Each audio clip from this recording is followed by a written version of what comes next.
Coming up on Mountain News this morning, a high school football coach is working to keep his players safe at games out of his own expense.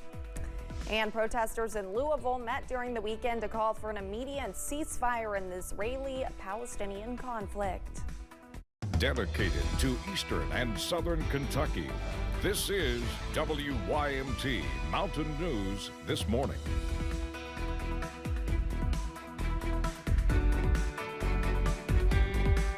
Good morning, I'm Olivia Calfee. The time is 5:32 on November 6th. Now let's check in with Chief Forecaster Brandon Robinson for a look at your forecast this morning.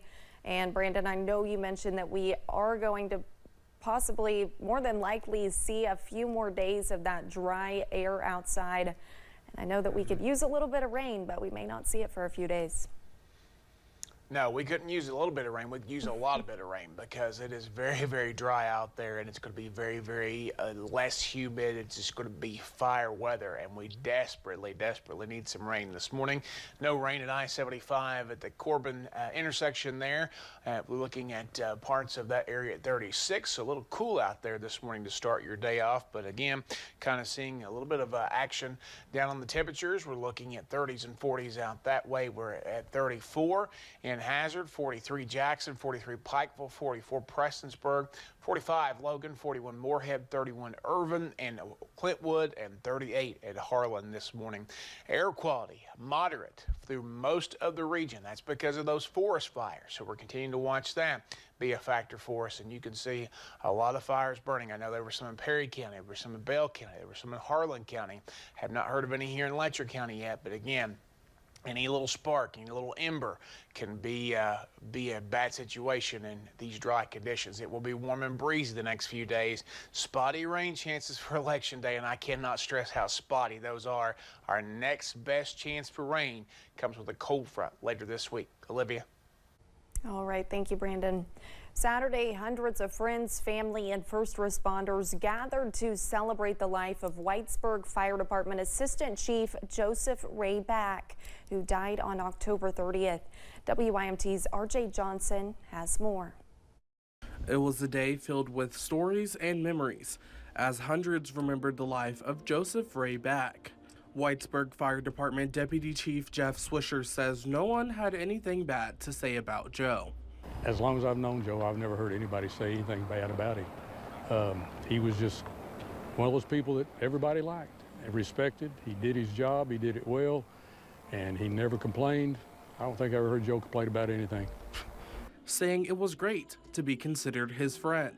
So it's the kind of guy that you don't necessarily want to say, I was Joe's friend. What you want to hear is Joe said I was his friend. I thought I was his friend, but if Joe said that's my friend, that's all I needed. Back worked for the department for more than 20 years. Several fire officials in the area came out to show their support. I have no idea how many fire departments are represented here, but it's amazing how many people have showed up for this, and got the bagpipes, which if you're human, you get choked up when those things start. Swisher says Back was the true definition of nice. If you had a picture of him in the dictionary about a nice person, this is what a nice person is. Joe was it. A nice person who will forever be in the hearts of many. In Whitesburg, RJ Johnson, WYMT Mountain News. Following the funeral, Back was escorted to the Dixon Cemetery in Elk Creek. We brought you the news on Saturday that 2 people died in a Perry County house fire. We now have one of their names. Jamie Stacy, 45, is one of the 2 people that died in the house fire in Bulin. The other person was taken to the medical examiner's office in Frankfort for identification. The Jakes Branch Fire Department responded after a call to dispatch around 12:30 Saturday. Kentucky State Police arrived just before 1:30 after reports of there being at least one death. Brooks Houck's lawyers are trying yet again to get a new judge to oversee his upcoming murder trial. Houck is charged with murder and tampering with evidence in the death of his girlfriend and mother of his child, Crystal Rogers. who was last seen in 2015. Police believe she's dead, even though her body has never been found. Houck's lawyers filed a new motion requesting Judge Charles Sims to disqualify himself from the case. They are claiming the judge has shown bias against Houck in court for several years. Judge Sims has 2 weeks to respond. Houck's lawyers asked the Kentucky Supreme Court to take Sims off the case, but justices said Sims had to be served the motion first. Late last month, we reported on an incident at a Fayette County high school football game. A player suffered a knee injury. The game was delayed, waiting for an ambulance to arrive. We've since learned that LCA doesn't have ambulances at their games either. Now, as Samantha Valentino shows us, one football coach has taken matters into his own hands to change how long players wait for an ambulance. We're trying to set a precedent that, hey, we care about our kids. Brett Setzer is a football coach at Lexington Christian Academy. He says the past couple seasons, the team has had some pretty bad injuries. Because there are no ambulances at their games, they've had to call 911 and wait for someone to arrive. It has to be perfect in order to get somebody off-site in here rather than having them here and getting to it immediately. Setzer says the school has tried to get ambulances at games in the past, but things haven't worked out. After speaking with the team's head coach, Setzer says he decided to pay to have an ambulance at their game on Thursday night. We're just here to fill a void. Matthew Ward is the director of EMS for Alpha Event Medicine, the company Setzer arranged to have at LCA's game. We can do that initial assessment, get the vital signs, go ahead and start an IV if needed, give some simple pain management, get them out of the view and into a controlled atmosphere that's a little more private. Setzer says when they travel for away games, other teams have ambulances. When you see those there, you're like, hey, you know, we're good. You know, we've got the right people, the right tools in place to take care of these kids. He wants LCA's players and visiting teams to feel that same sense of protection in Lexington. It's, you know, something that that I think we'll get in the budget next year. I know the school, and they'll make it happen. In the meantime, though, Setzer says he's arranged to have an ambulance at the rest of LCA's home games this season. In Lexington, Samantha Valentino, WKYT. We have reached out to LCA to ask about their policy regarding ambulances. We have not yet heard back. Incumbent Democratic Governor Andy Beshear continued his Go Vote bus tour this past weekend. On Saturday, he made stops in Dawson Springs, Henderson, where he has a campaign office, and Owensboro. Yesterday, he visited with voters in northern Kentucky in Newport. Today, he'll make stops in eastern Kentucky, Moorhead, Lexington, and finally Louisville. Republican candidate for governor, Attorney General Daniel Cameron wrapped up his bus tour Saturday, making stops in western Kentucky and Louisville. Today, he will make his final sweep, hosting several press conferences and sharing some final messages before the election. He will start the morning in Fort Wright, traveling to Lexington, then to Louisville, back to Bowling Green, and wrapping up in his hometown of Elizabethtown.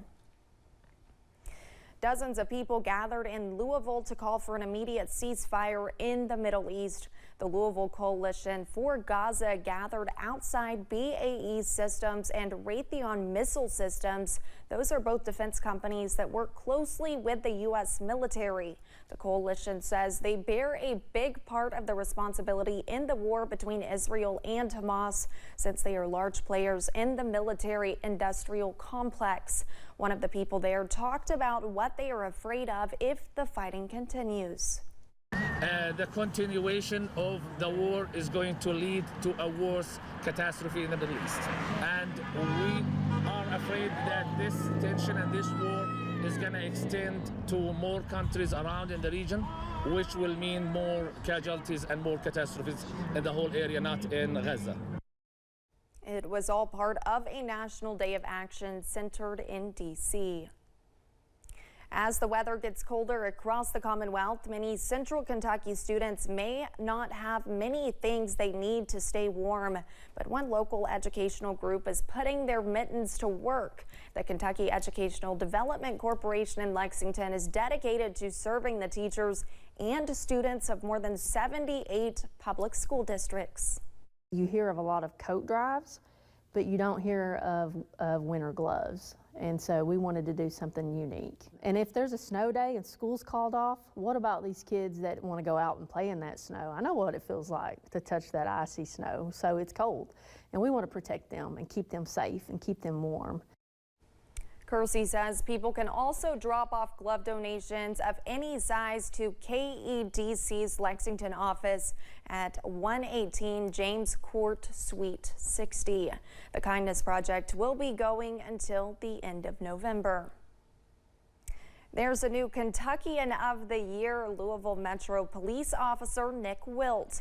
Governor Andy Beshear presented the award last night at the Muhammad Ali Humanitarian Awards in Louisville. It comes as Officer Wilt continues to recover from being shot in the head while responding to the April Old National Bank mass shooting. We lost some really amazing people and some amazing friends. Others are still here with us because of LMPD officer Nick Wilt. Officer Wilt's brother accepted the award in his place.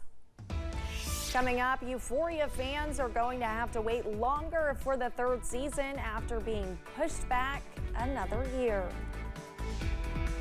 And the forecast continues to stay on the dry and mild side as we head into the next few days. I'll tell you when we can see our next best rain chances, and I'll give you a hint.